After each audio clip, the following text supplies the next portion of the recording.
आपने वो कहावत तो सुनी ही होगी कि दूसरे की थाली में घी हमेशा ज़्यादा ही नज़र आता है। ऐसा ही कुछ हमेशा होता है बहुओं के साथ भी।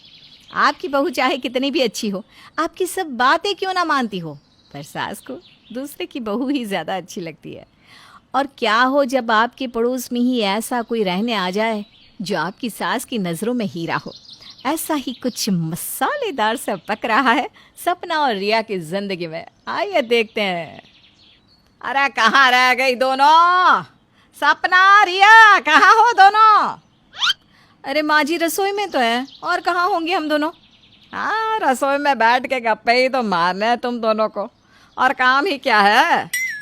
अरे माँ जी, इतना सारा खाना बनाना होता है, सब्जी, चावल, सलाद, रायता, रोटी। गप्पे लड़ाने का वक्त कहाँ है?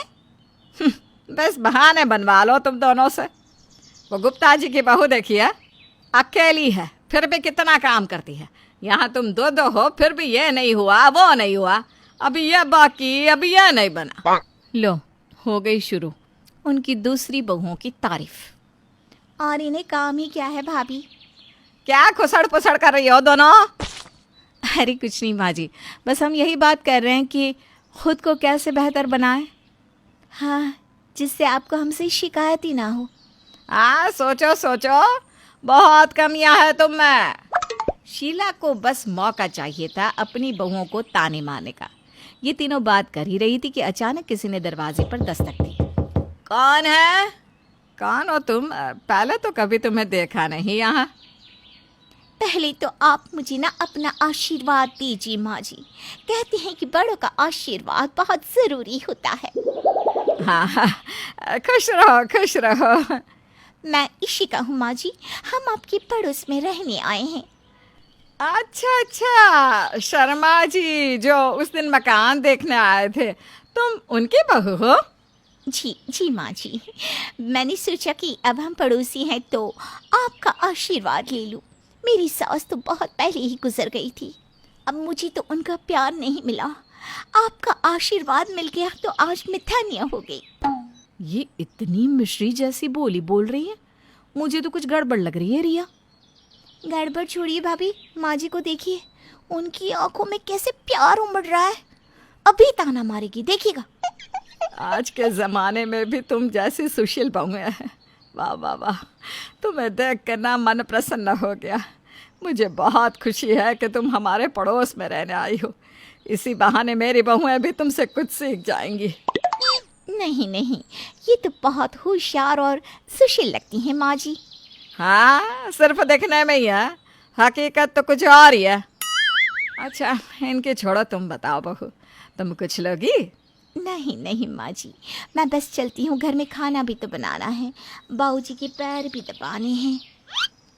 वाह वाह वाह, कितनी सेवा करती है अपने ससुर जी की। शाबाश बहू शाबाश। अच्छा माँ जी, चलती हूँ मैं। चल चल, हम भी अंदर चलते हैं, इससे पहले कि गोलियां शुरू हो जाए। हाँ हाँ, निकलो यहाँ से भाभी। क्या किस्मत है शर्मा जी की, इतनी अच्छी सुशील बहू मिली है उन्हें। और एक मेरी बहू है, भागने की फिराक में ही होती है कि कहीं सास कुछ कह ना दे। अरे जाओ जाओ, भागो यहाँ से। नहीं नहीं माँ जी, हम तो यहीं खड़े हैं, आप कहिए ना। आपका बोलना तो कोयल से भी मीठा है, आप कहिए ना, हम सुन रहे हैं। वही तो बात है ना, तुम सिर्फ सुनती हो, मानती कहाँ हो। शीला को तो पहले से अपनी बहुएं कुछ खास पसंद नहीं थी, और इशिका के पड़ोस में रहने आने से सपना और रिया की मुश्किलें और भी ज्यादा बढ़ गई। अरे इशिका बहू, यहाँ आओ, क्या लेकर आई हो? माँ जी, आज ना मैंने घर में सत्यनारायण की पूजा की थी, तो बस आप सबके लिए प्रसाद लाई हूँ। वाह वाह बहू वाह। अरे सपना, रिया, कुछ सीखो इशिका से।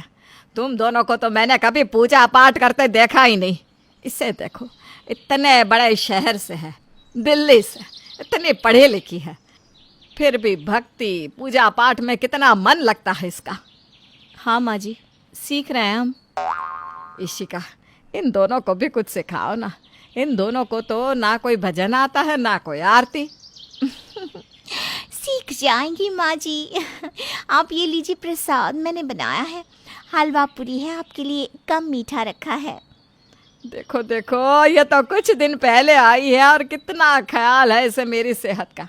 और एक तुम दोनों बोल बोल के थक गई हूँ कि कम तेल में खाना बनाओ, कम मीठा रखो, पर नहीं, कम तेल वाला खाना खुद को पसंद नहीं, और मिर्च डालो और तेल डालो करती रहती हैं।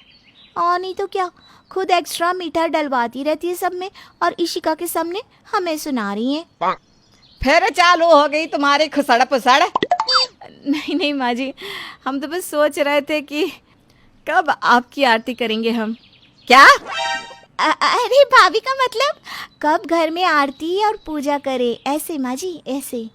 रहने दो, तुम दोनों से होगा भी नहीं। तुम दोनों तो बस वो सास बहू वाले सीरियल देखती रहो। आपको देख लिया यही काफ़ी है माँ जी। क्या कहा? मतलब आप बिल्कुल सही कह रही हैं माँ जी, हमें इशिका से कुछ सीखना चाहिए। नहीं तो क्या। माँ जी अब मैं चलती हूँ, मुझे मंदिर भी तो जाना है, वहाँ भी प्रसाद चढ़ाना है। हाँ हाँ बहू, तू जा, हाँ, जाकर अच्छे से पूजा कर, भगवान तुझे सदा खुश रखे। शर्मा जी की भी क्या किस्मत है, कितनी अच्छी बहू मिली है उन्हें। एक मेरी किस्मत है, दोनों बहू है एक से बढ़कर एक। आपने कर्म भी तो ऐसे नहीं किए ना माँ जी। कुछ कहा क्या? नहीं नहीं, मेरा मतलब आपको भी कोई अच्छी बहू मिलनी चाहिए थी, इशिका जैसी। हाँ, कुछ ज़्यादा ही अच्छी है ये, नहीं भाभी? हाँ हाँ, एकदम सरल है, सुंदर, सुशील, सहनशील। पता नहीं क्यों, पर मुझे कुछ ठीक नहीं लगता इसे देखकर।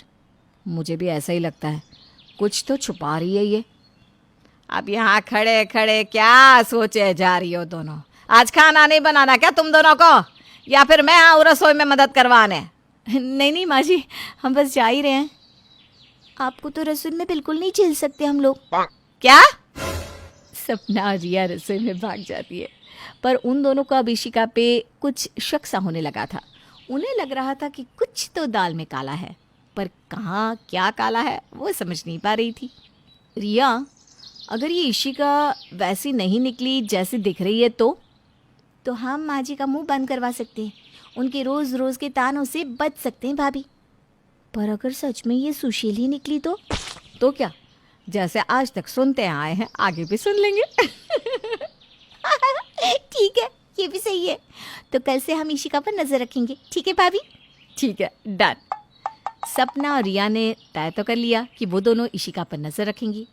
अब क्या इशिका सच में एक आदर्शवादी बहू है, या फिर दाल में कुछ काला है?